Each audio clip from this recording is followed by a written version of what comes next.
Hello guys. तो आज हम लोग कंप्यूटर सॉफ्टवेयर एप्लीकेशन के लेवल 2 के क्वेश्चन सॉल्व कर रहे हैं। लेवल 1 के क्वेश्चन हम पिछले वीडियो में कंप्लीट कर चुके हैं। लेवल 2 के क्वेश्चन स्टार्ट करते हैं।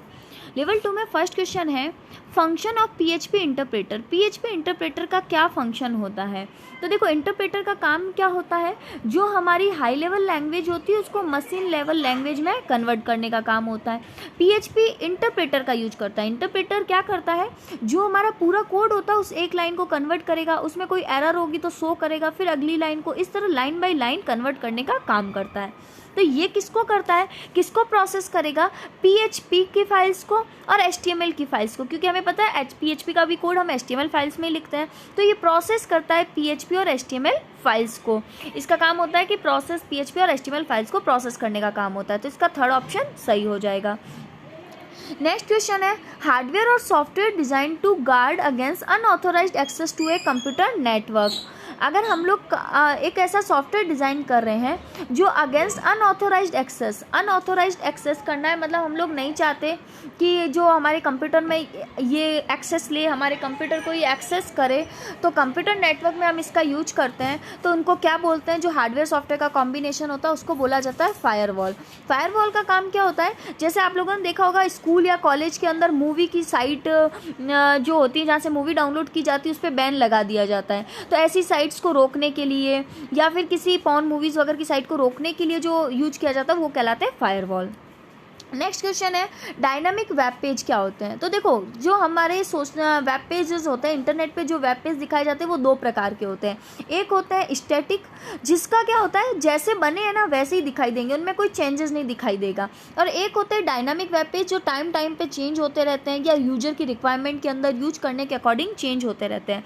तो ये क्या होते हैं, generate on demand by A programmer और ए रिक्वेस्ट फ्रॉम ब्राउजर। मतलब ये क्या होते हैं, प्रोग्रामर ने मांग की, जैसे आपने फॉर्म के लिए अप्लाई किया तो वो आपका एक फॉर्म खुल जाएगा।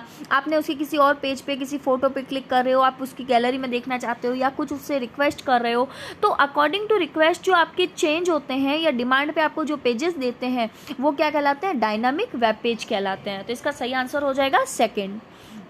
नेक्स्ट क्वेश्चन है which statement use to check how MySQL would execute a select query. कौन सा स्टेटमेंट चेक किया जाता है कि MySQL would execute a select query, जिसके अंदर माई एसक्यूएल का काम होता है कि जो सेलेक्ट क्वेरी को चेक करने के लिए काम किया जाता है। तो ये होता है एक्सप्लेन के अंदर, क्योंकि ये एक्सप्लेन एक ये समझ सकते हैं कि ये उसके आगे प्रीफिक्स लग रहा है या उपसर्ग जिसको कहते हैं वो लग रहा है सेलेक्ट क्वेरी के आगे। ये स्टेटमेंट को जारी करने, कुछ जानकारी माई एसक्यूएल की जानकारी को शो करने के लिए निष्पादित किया जाता है, एग्जीक्यूट किया जाता है। तो ये हो जाता है एक्सप्लेन। नेक्स्ट क्वेश्चन है which one of the following function is use to send an email using PHP script. अगर हमें पीएचपी स्क्रिप्ट लिख रहे हैं, मतलब पीएचपी में प्रोग्राम लिख रहे हैं और उसमें हमें अगर ईमेल सेंड करना है तो हम कौन से फंक्शन का यूज करते हैं? तो उसमें हम लोग डायरेक्ट मेल फंक्शन का यूज करते हैं मेल भेजने के लिए पीएचपी के अंदर। नेक्स्ट क्वेश्चन है, और मेल के अंदर भी क्या होता है, जो ये मेल है उसमें क्या होते हैं मैंडेटरी आर्ग्यूमेंट्स रहते हैं। मतलब हम लोग किसी को अगर ईमेल भी करें तो उसमें चार सब्जेक्ट में चार चीज़ें मैंडेटरी रह जाती है। जैसे उसका मैसेज हो गया, टू हो गया हम किसको भेज रहे हैं, मैसेज हो गया, या जो पैरामीटर्स होते हैं, ये सारी चीज़ें क्या कंपल्सरी हो जाती है। तो ये हमारे फंक्शन कौन सा यूज किया जाता है, मेल फंक्शन यूज किया जाता है। नेक्स्ट क्वेश्चन है कौन सा स्टेटमेंट यूज करेंगे अगर हमें मेल में अटैचमेंट डालनी है। मतलब हमारा जो हम मेल लिख रहे हैं, हमने किसी को मेल लिखा है, उसमें आपको अपना रिज्यूम अपलोड करना है या आपका आईडी प्रूफ अपलोड करनी है या XYZ कोई भी फाइल आपकी ऐड करनी है उसमें, उस मेल के अंदर, तो हम क्या स्टेटमेंट लिखेंगे? तो उसके लिए लिखते हैं MIM ईमेल में ईमेल डॉलर लगाकर और एरो बनाते हैं, ये ध्यान रखना, एरो बना के ऐड अटैचमेंट करके, और उस अटैचमेंट का नाम, जैसे आपका रेज्यूम है तो resume.pdf, syllabus.pdf, इस तरह PDF को इन्वर्टेड कॉमा में लिख के और सेमीकोलन से बंद करेंगे। तो इसका सही ऑप्शन होगा थर्ड। नेक्स्ट क्वेश्चन है रिजल्ट इस कोड का आउटपुट बताओ। तो देखो यहाँ पर क्या हो रहा है, स्टार्टिंग में एक फंक्शन बनाया है जिसमें हम लोग ने क्या करा, एक एरे ले लिया ए की साइज का, एरे ए साइज का ले लिया और हमने ए की लेंथ को इनपुट ले ली, यूजर से ए डॉट लेंथ ले लिया। अब आई और एक आई वेरिएबल डिक्लेयर किया जिसकी वैल्यू डाल दी 0। पहली कंडीशन चेक करता है, पहले आया इफ़ पे, यदि लेंथ जो हम लेंथ ले रहे हैं ना वो अगर इक्वल्स टू 0 है, मतलब अगर मैं यहाँ ए में वैल्यू 0 डालती हूँ तो वो सीधा प्रिंट कर देगा एम्प्टी एरे। मगर हम लोग क्या कर रहे हैं कि ये बोल रहा है कि इस कोड में कुछ तो डाला, एरे की लेंथ तो डाली जाए, तो वहाँ पे लेंथ क्या, एग्जाम्पल समझो 5 डाली है या आपने जितनी भी उसकी लेंथ है वो डाली है, तो वो एल्स पार्ट में आएगा, वो 0 तो नहीं है, और एल्स में आके डू पे जाएगा और वो क्या करेगा, ए आई की वैल्यू प्रिंट करेगा। ए आई क्या है, आई में क्या है वैल्यू 0। हमें पता है एरे की इंडेक्सिंग हमेशा 0 से स्टार्ट होती है। जैसे अगर मैंने 5 साइज का एरे लिया है तो 0 1 2 3 और 4, ये 4 तक वो एरे रहेगा, 0 1 2 3 और 4 तक रहेगा, 5 इंडेक्सिंग तक रहेगा। तो वहाँ पे वो ए 0 की वैल्यू को प्रिंट कर देगा। और नेक्स्ट में क्या करेगा, वाइल में कंडीशन चेक करेगा, आई को प्लस प्लस करेगा, तो अब आई की वैल्यू यहाँ क्या हो जाएगी 1 हो जाएगी, और एरे की लेंथ से क्या होनी चाहिए, छोटी होनी चाहिए। हमारे एरे की लेंथ क्या है 5, तो ये भी कंडीशन ट्रू है, तो ये वापस इस लूप पे जाएगा और यहाँ पर ए आई की अगली वैल्यू को प्रिंट कर देगा, इसको प्रिंट कर दिया। इस तरह जब तक 5 से ये छोटा, मतलब ये 4th नंबर पे आ जाएगा, तब तक ये कंडीशन ट्रू है, तो ये जाके इस वैल्यू को भी प्रिंट कर देगा।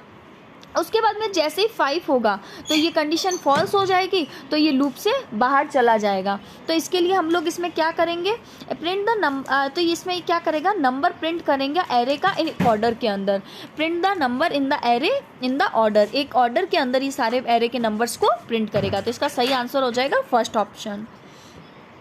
नेक्स्ट क्वेश्चन है, which object is the top of the hierarchy, top of the hierarchy पे कौन सा ऑब्जेक्ट होता है। तो देखो कौन सा ऑब्जेक्ट होता है, विंडो ऑब्जेक्ट। विंडो ऑब्जेक्ट क्या होता है, टॉप ऑफ द हायरार्की में होता है, उसी के अंदर हम बाकी सारे हमारे प्रोजेक्ट्स के डाला करते हैं। नेक्स्ट क्वेश्चन है, the correct query for the given code is, correct query क्या होगी इस गिवन कोड के लिए। तो यहाँ पर क्या एक DBMS का क्वेरी लिखा हुआ है, DBMS की क्वेरी लिखी हुई है डेटाबेस मैनेजमेंट सिस्टम की, जिसमें बोल रहा है सेलेक्ट करा एक ब्रांच का नेम, हमें आउटपुट में एक ब्रांच का नाम मिलेगा जिसमें वो काउंट करेगा डिस्टिंक्ट कस्टमर नेम, अलग अलग कस्टमर के नेम, और वो भी कौन से, डिपोजिटर और अकाउंट टेबल से, कि ये टेबल्स के नाम है डिपोजिटर और अकाउंट। अब वहाँ पे उसने कंडीशन लगाई है, वेयर का काम होता है कंडीशन लगाना, तो वेयर में कंडीशन लगी हुई है कि डिपोजिटर का अकाउंट नंबर और अकाउंट में भी जो अकाउंट नंबर है वो अगर सेम है तो वो ग्रुप बाय किससे कर देगा, ब्रांच की आईडी से, मतलब उनका एक ग्रुप बना दिया कि ये सेम ब्रांच के हैं। वहाँ पे उसने एक क्लोज लगा दिया है, एक और कंडीशन चेक कर रहे हैं हैविंग के द्वारा। हैविंग का मतलब है कि रखता है, ये कंडीशन चेक कर रहा है, एवरेज बैलेंस 10,000, मतलब ये उन्हीं का नाम देगा, ये उस ग्रुप में से भी, यहाँ पे एक ग्रुप बना दिया जिसमें डिपोजिट टेबल का अकाउंट नंबर और अकाउंट टेबल में जो 1 2 ये जो सेम अकाउंट नंबर है ना, इनकी वैल्यू लेगा और उनमें भी चेक करेगा कि इनका एवरेज बैलेंस 10,000 है क्या। अगर इनका बैलेंस एवरेज 10,000 है तो वो उसका नाम आगे भेजेगा और वो शो होगा। तो इसका आउटपुट आएगा, the having close allow only those tuple that have average balance 10,000, मतलब ये उन्हीं टपल्स को आउटपुट के रूप में देगा जिसका बैलेंस 10,000 है। और टपल क्या होते हैं, किसी डेटाबेस में टपल कहते हैं रो को, तो ये रो को भेजेगा, इस रो को ही हम लोग टपल बोलते हैं, तो ये टपल की वैल्यू भेजेगा जिसका बैलेंस एटलीस्ट 10,000, एवरेज बैलेंस 10,000 है। तो नेक्स्ट क्वेश्चन पे चलते हैं। ये कंपोनेंट इन द डायग्राम इस, जो सर्कल में कंपोनेंट है ये किसको बता रहा है, ये बता रहा है आपके मॉडम हब को, ये आपके किसको बता रहा है, हब को बता रहा है। और ये हम लोग जानते हैं ये हब को बता रहा है, और हम लोग जानते हैं ये कौन सी टोपोलॉजी है, ये है स्टार टोपोलॉजी। स्टार टोपोलॉजी के अंदर क्या होता है, जैसे इस कंप्यूटर को मैसेज या इस प्रिंटर से प्रिंट करना है तो वो क्या करेगा, अपना हब को भेजेगा मैसेज कि मुझे प्रिंट करना है, और हब प्रिंटर को मैसेज भेजेगा। तो इस तरह ये काम हब के थ्रू होता है। स्टार टोपोलॉजी में जो भी एक सिस्टम से, एक नोड से दूसरे नोड पे मैसेज भेजना रहता है तो हम हब के थ्रू भेजते हैं। नेक्स्ट क्वेश्चन है, which of this key combination window operating system is use to a shortcut for find. हम लोग में इसमें कौन सी कॉम्बिनेशन की का यूज करते हैं जिसमें विंडो ऑपरेटिंग सिस्टम का शॉर्टकट फाइंड किसी चीज़ को, मतलब हमें विंडो ऑपरेटिंग सिस्टम में किसी चीज़ को, कोई फाइल को, कोई फोल्डर को खोजना है, फाइंड करना है, तो कौन सी शॉर्टकट की का यूज करेंगे, कंट्रोल F का, F फॉर फाइंड, तो कंट्रोल F का यूज हम लोग करते हैं। नेक्स्ट क्वेश्चन है which of the following is not an officially version of window operating system. Window operating system का कौन सा ऑफिशियली वर्जन नहीं है। तो देखो विंडो ऑपरेटिंग सिस्टम का ME है, XP भी है और विस्टा भी है। विंडो ऑफिस है वो विंडो ऑपरेटिंग सिस्टम का ऑफिशियली वर्जन नहीं है। ये विंडो ऑफिस ऑपरेटिंग सिस्टम का वर्जन नहीं होता, ये एप्लीकेशन सॉफ्टवेयर जनरेट करता है। फिर है next question which of this is executable file is responsible for starting MS word.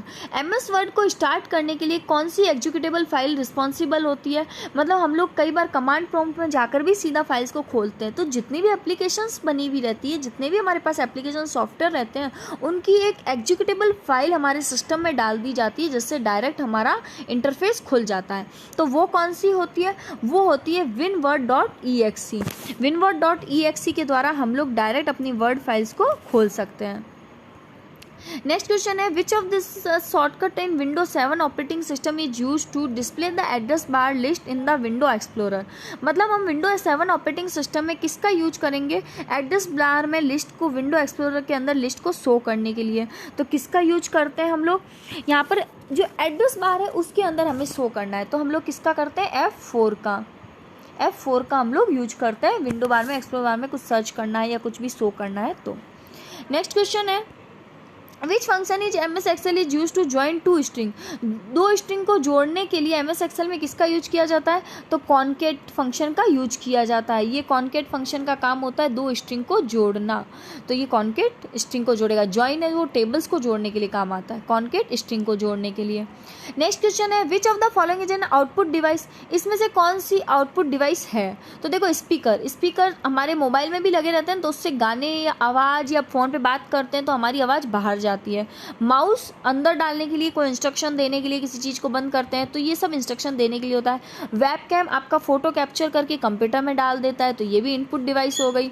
और स्कैनर भी क्या हो गई, इनपुट डिवाइस हो गई, क्योंकि वो फाइल को, फॉर्म को, किसी को भी स्कैन करके और आपके कंप्यूटर के अंदर डालता है। और हमसे पूछा आउटपुट डिवाइस कौन सी है, तो इसका सही आंसर हो जाएगा स्पीकर। नेक्स्ट क्वेश्चन है what does I in the full form of MICR। MICR में आई की फुल फॉर्म क्या होती है, तो देखो MICR होता क्या है, ये होता है मैग्नेटिकल इंक कैरेक्टर रीडर। मतलब हम लोग जो मैग्नेटिकल इंक को, कैरेक्टर को रीड करके और जो बनाते हैं वो क्या कहलाता है, हमारा MICR कहलाता है। जिसमें ये एक इनपुट डिवाइस है, ये भी क्या है, एक इनपुट डिवाइस है। ये कहाँ यूज होती है, बैंक और के अंदर,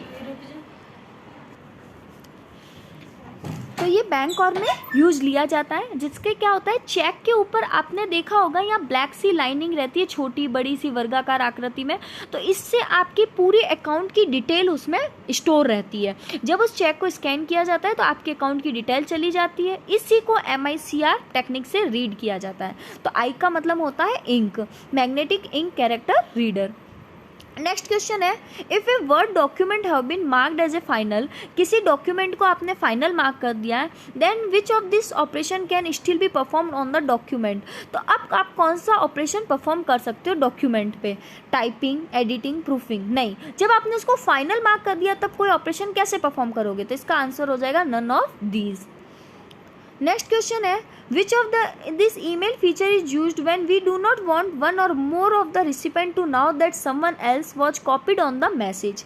हम लोग कोई ईमेल फीचर को यूज कर रहे हैं और हम नहीं चाहते कि हम लोग दो या दो से ज़्यादा या दो लोग कोई भेजें तो एक दूसरे उनको पता रहे कि हमने वो मैसेज इन दोनों को किया। जैसे मैंने ए को भी वो मेल किया है, बी को भी किया है, सी को भी किया है, तो मैं नहीं चाहती इन तीनों को आपस में पता रहे कि ये मेल इसको भी गया है, इसको भी गया है। तो वो मेल ID में किस में लिखूंगी, ईमेल कैसे करूंगी, तो वो लिखूंगी BCC में। BCC की फुल फॉर्म होती है blind carbon copy. Blind carbon copy में आप जिन जिन मेल आईडी को लिखोगे उन सबको मेल तो चला जाएगा, मगर आपस में उनको पता नहीं रहेगा और किस किस को मेल गया है। और यही अगर आप सीसी में लिखते हो कार्बन कॉपी में, तो उसमें आप अगर इन तीनों की मेल आईडी डालते तो इन तीनों को दिखता, ए को दिखता बीसी को मेल भेजा है, बी को भी दिखता इन दोनों को मेल भेजा, और सी को भी दिखता इन दोनों को मेल भेजा है। ये डिफरेंस होता है। तो यहाँ पर बोला है do not want one or more recipient to know the someone else was copied on the message, copy हो मैसेज का, तो इसमें होता है बीसीसी का। नेक्स्ट क्वेश्चन है select the odd one out, इसमें से ऑड को अलग करो, असंगत को चुनो। तो देखो नेटस्केप नेविगेटर ये एक ब्राउजर है, ओपेरा ब्राउजर है, क्रोम ब्राउजर है, लिनक्स ये क्या है ऑपरेटिंग सिस्टम है, तो ये हमारा क्या हो गया सबसे अलग हो गया लिनक्स, तो इसका आंसर होगा 4। नेक्स्ट क्वेश्चन है select the odd one out, एक अलग को चुने, असंगत को चुने, ऑड वन आउट को चुने, तो ये क्या हो जाता है ऑड वन आउट मतलब अलग जो भी है। कीबोर्ड, कीबोर्ड कौन सी है इनपुट डिवाइस है। वैसे ही मॉनिटर, मॉनिटर क्या करता है डिस्प्ले करने के काम आता है, आउटपुट डिवाइस है। स्कैनर इनपुट डिवाइस होती है और वेबकैम हमारा इनपुट डिवाइस होती है। तो ऑड कौन सा हो गया मॉनिटर जो आउटपुट के लिए काम आता है। नेक्स्ट क्वेश्चन है which of this key combination in window operating system is use to a shortcut for redo, redo के लिए कौन सा ऑपरेटिंग सिस्टम के अंदर शॉर्टकट यूज किया जाता है। तो रीडू में क्या हो गया जो भी हमने एक्शन लास्ट परफॉर्म किए थे उनको हमने काट दिया तो उनको वापस लेके आ रहे हैं, तो इसके लिए हम लोग क्या करते हैं कंट्रोल वाई का यूज करते हैं। और यही हमने जो लास्ट एक्शन परफॉर्म किया उसको हटाना है तो हम उसके लिए क्या यूज करते हैं अंडू का, कंट्रोल और जेड का यूज करते हैं। मगर यहाँ पे हमें क्या करना है रीडू करना है तो कंट्रोल वाई का यूज करेंगे रीडू के लिए। नेक्स्ट क्वेश्चन है select the odd one out, एक जो अलग है उसको चुनो। रैम एक मेमोरी का टाइप है। मॉडम, मॉडम का काम होता है इंटरनेट सर्विस प्रोवाइड करना। मॉड्यूलेटर, डीमॉड्यूलेटर जो हमारे एनालॉग सिग्नल होते हैं, एनालॉग सिग्नल को डिजिटल सिग्नल में कन्वर्ट करना और डिजिटल सिग्नल को वापस एनालॉग सिग्नल में कन्वर्ट करने का काम होता है मॉडम का। तो ये मॉडम का काम हो गया। रोम भी मेमोरी की डिवाइस है, हार्ड डिस्क भी मेमोरी है, तो इसमें ऑड कौन सा हो गया मॉडम हो गया। नेक्स्ट क्वेश्चन है which of this key combination window operating system is use as a shortcut for refresh, refresh के लिए ऑपरेटिंग सिस्टम में कौन सी की को यूज किया जाता है। तो किसको यूज किया जाता है F5 को, F5 को यूज किया जाता है कि रिफ्रेश करने के लिए। नेक्स्ट क्वेश्चन है select the operating system produced by IBM, IBM के द्वारा कौन सा ऑपरेटिंग सिस्टम को बनाया गया है। तो हमारा कौन सा होता है ऑपरेटिंग सिस्टम 2 OS 2 को बनाया गया है। नेक्स्ट क्वेश्चन है Which of this is not one of the option give to the user when he tries to log out, इसमें से कौन सा ऑप्शन होता है यूजर के लिए when he try to log out के लिए अवेलेबल नहीं रहता, नॉट वन द ऑपरेशन, जो लॉग आउट करने का प्रयास करता है तब नहीं दिया रहता, वो होता है हाइबरनेट। हाइबरनेट का काम होता है। देखो हाइबरनेट में क्या होता है हम लोग एक्चुअली हाइबरनेट में भी कंप्यूटर को ऑफ कर दिया जाता है, मगर जब भी हम वापस ऑन करेंगे तो वापस हमारा काम उसी जगह हमें मिलेगा जहाँ से हम छोड़कर गए थे, जो जो फाइल खुली है वही वहाँ पर मिलेगी हाइबरनेट में। और इसमें पावर की नीड नहीं रहती है, पावर की नीड नहीं रहती है। और स्टैंड बाय होता है, इसी का दूसरा नाम होता है स्लिप, उसी का दूसरा नाम होता है सस्पेंड मोड, सस्पेंड मोड और स्टैंड बाय मोड, ये इसी के ही दूसरे नाम है स्लिप और सस्पेंड मोड। तो हाइबरनेट क्या करता है जो भी हमारा काम होता है या जो भी हमारा एक्शन परफॉर्म होता है हाइबरनेट और स्लिप में या स्टैंड बाय मोड में यही फ़र्क होता है। स्टैंड बाय मोड क्या होता है जब हम सिस्टम बंद करते हैं तो वो सारी फाइलों को रैम पे ही रखता है, मगर जब हम लोग हाइबर तो फिर कंप्यूटर को ऑन रखना पड़ता है, मतलब कंप्यूटर को पावर की ज़रूरत रहती है। मगर हाइबरनेट में सारी फाइलों को हम लोग किस में रख देते हैं हार्ड डिस्क पे स्टोर कर देते हैं, तो हम इसमें पावर को भी सेविंग करते हैं। हाइबरनेट के अंदर पावर सेविंग भी होती है। तो इसमें किसका यूज होता है लॉग आउट में कौन सा ऑप्शन अवेलेबल रहता है हाइबरनेट। नेक्स्ट क्वेश्चन है which of the following is not a image editing software, इसमें से कौन सा इमेज एडिटिंग सॉफ्टवेयर नहीं है।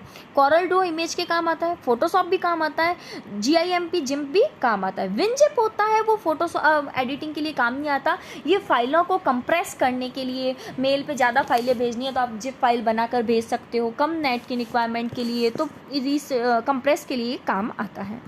नेक्स्ट क्वेश्चन है which of this key combination window operating system is used A shortcut for select all, हमें window operating system में सभी को सेलेक्ट करना है तो किसका यूज करेंगे कंट्रोल ए का, कंट्रोल ए का यूज किया जाता है। नेक्स्ट क्वेश्चन है which one of the following is not a function of network layer, इसमें से कौन सा नेटवर्क लेयर का काम नहीं है। तो देखो नेटवर्क लेयर क्या काम करती है, नेटवर्क लेयर का काम होता है सोर्स से डेस्टिनेशन के बीच में जो हमारा रूट होता है उसको डिसाइड करना कि कौन से रूट से हमारा मैसेज जाएगा, पैकेट जाएगा, तो पैकेट को भेजने का काम कर रही है। तो उसमें क्या चाहिए, राउटिंग करती है, इंटर नेटवर्किंग भी उसका काम होता है, कंजेक्शन कंट्रोल मतलब बहुत ज़्यादा ट्रैफिक हो तो कौन से पैकेट को भेजना है ये भी काम करता है। तो ये पूछ रहा है कि कौन सा फंक्शन नहीं है, तो ये तो सारे फंक्शन है, तो इसका आंसर हो जाएगा none of these. Next question है what are the security controls, security controls क्या होते हैं। तो देखो सिक्योरिटी कंट्रोल्स क्या होते हैं, जब control that are intent to ensure that attack are unsuccessful, मतलब ऐसे जो भी हमारे ना सिक्योरिटी के लिए काम आते हैं, तो क्या जो भी अटैक होने वाले हैं, जो भी हमले होने वाले हैं, वो श्योर करना कि ये हमले असक्सेसफुल हो जाएंगे, असफल हो जाएंगे। Control that are intent to detect and repel attack, controls जिनका काम होता है कि हमलों का पता भी लगाते हैं, कोई हमला हो रहा है तो उसे रोकेंगे, अगर कोई होने वाला है तो उसका पता भी लगा देंगे और उसको डिस्ट्रॉय करने, उनको हटाने का काम भी करेंगे, और रिकवरी करने का भी काम करते हैं, सपोर्ट रिकवरी फ्रॉम प्रॉब्लम्स, अगर हमें कोई रिकवरी करनी है, कोई हो भी गया अटैक तो उससे रिकवर करने के लिए भी काम करते हैं सिक्योरिटी कंट्रोल्स। तो इसका ऑप्शन होगा all of these. Next question है control that are intent to ripple attack analogies to which of the following is dependability engineering.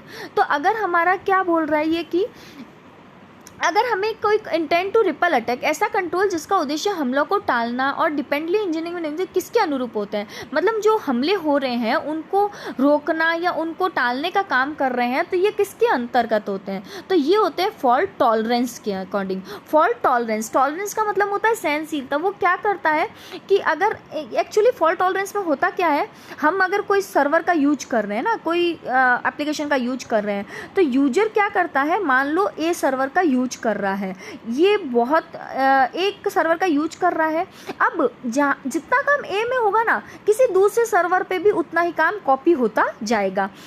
मान लो सर्वर में 10वीं लाइन पर आके आपका डिस्ट्रॉय हो जाता है, तो यूजर को वापस इतना काम करना पड़ता, मगर क्या होगा, यहाँ पे 10 लाइन सेव रहेगी, तो बहुत ही कम टाइम के अंदर यूजर को इस सर्वर से इस सर्वर पे ट्रांसफ़र कर दिया जाता है और जल्दी से यहाँ पर रिकवरी करने के लिए बोला जाता है, रिकवरी करने का काम किया जाता है, जिससे वो 10 की फाइलों को रिकवर कर ले और उसका काम कंटिन्यू चलता जाए। तो ये होती है फॉल्ट टॉलरेंस की कंडीशन। इसको बोलते हैं, यहाँ पर ये जो कॉपी कर रहा है ना, इसको बोलते हैं लो सेटअप टेक्नोलॉजी। अब इसमें क्या होता है, ये बहुत महंगी पड़ती है, क्योंकि आप सोचो कि एक हम सर्वर को यूज कर रहे हैं, यहाँ पे हम लोग कॉस्टिंग तो 2-2 सर्वर की करते हैं। मान लो ये सर्वर फेल नहीं हुआ तो हमारा तो कॉस्टिंग इसका तो लगेगा, इसी पे ही दिखेगा, तो इसी पे ही, तो ये कॉस्टिंग भी डबल लगती है। तो ये महंगी चीज़ है, जैसे बहुत ही इंपॉर्टेंट काम होते हैं उनके लिए ये किया जाता है, जैसे मिसाइल लॉन्च करनी है या फिर ऐसे काम है जिनके लिए हमें बहुत बड़ी बड़ी कंपनीज है, उनका बहुत ही इंपॉर्टेंट कॉन्फिडेंशियल डेटा है, तो उन सब के लिए ये फॉल्ट टॉलरेंस वर्क किया जाता है। तो इसका आंसर होगा फॉल्ट टॉलरेंस। नेक्स्ट क्वेश्चन है What does DHCP server can provide for the IP address. जो DHCP सर्वर होते हैं वो IP एड्रेस को कैसे प्रोवाइड करते हैं, तो DHCP सर्वर IP एड्रेस कौन से प्रोवाइड करते हैं, तो ये DHCP की फुल फॉर्म होती है dynamic host configuration protocol. Dynamic host configuration protocol, इसका काम क्या होता है, इसके नेटवर्क में जुड़े हुए जितने भी सिस्टम होते हैं उन सारे सिस्टम्स को एक IP एड्रेस प्रोवाइड कराता है।